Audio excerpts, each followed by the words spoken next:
Hello friends, कसे आहात सगळे? मी मजेत. पहिला श्रावण सोमवार होता काल. आम्हाला तर उपवास होता. मोठ्या मुलाला टिफिन पॅक करून दिला आणि छोट्यासाठी हा नाश्ता वाफवून घेतला व मी पूजेच्या तयारीला लागली. आज शिवमूठ तांदळाची होती. मी घरीच शिवपिंड आहे त्यावर पूजा करते. मंदिरामध्ये भरपूर गर्दी असते त्यामुळे नाही जात मी. घरी छान व्यवस्थित पूजा होते. आजच्या रेसिपीसाठी बटाटे उकडायला ठेवले होते. छोटूही छान आवरून त्याचा स्क्रीन टाइम एन्जॉय करतोय. तोपर्यंत श्रावण सोमवारला तिखट मीठ चालत नाही त्यामुळे फ्रूटचा नाश्ता करून घेतला. छोटूसाठी आज गूळ टाकून वाफवलेले बीट, गाजर, डांगरची मिक्सर मधून पेस्ट करून घेतली. बघू शकता बीटमुळे कसा कलर आला आहे आणि कन्सिस्टन्सी बघू शकता. आवरून मी लागले आमच्या जेवणाच्या तयारीला. आज मी बटाट्याचा शिरा बनवला आहे, तोही उपवासाचा. त्यासाठी लागणारे साहित्य बघूया. उकडलेले बटाटे घेतले आहेत, साखर आणि ड्रायफ्रूट कट करून घेतले आहे. कढईमध्ये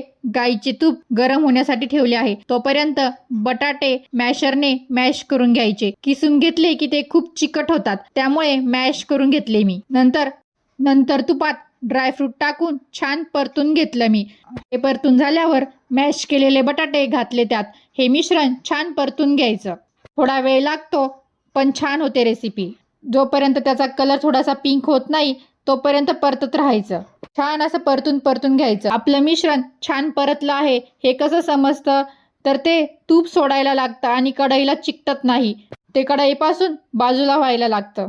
बघू शकता तुम्ही. आता ते छान परतलं आहे. असं छान परतून झाल्यानंतर मी त्यात चवीनुसार साखर टाकून घेतली. साखर घातल्यावरही छान परतून घ्यायचं. साखर घातली की हे मिश्रण थोडं पातळ होतं. घाबरायचं नाही. परत छान परतून घ्यायचं त्याचा घट्ट गोळा होईपर्यंत. बघा कसा घट्ट गोळा झालाय आणि कढईला चिकटतही नाही. एकदम टेस्टी अशी डिश तयार होते. साधी, सोपी आणि सिंपल, कमी साहित्य वापरून छान असा बटाट्याचा शिरा तयार झाला. खूप छान झाला होता टेस्टला. नक्की करून बघा.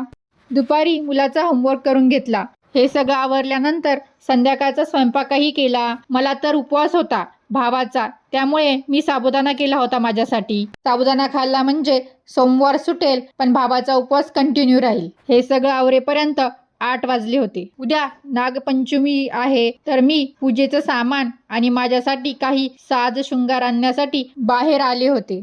तर काय काय आणलं आहे मी, जास्त काही नाही. तुम्ही बघू शकता मी काय काय आणलं आहे. माझ्यासाठी थोडंसं साज शृंगार, नंतर पूजेचं साहित्य आणलं आहे उद्यासाठी. असा संपला आजचा दिवस. व्हिडिओ आवडला असेल तर लाईक करा आणि चॅनलला सबस्क्राईब करायला विसरू नका. बाय.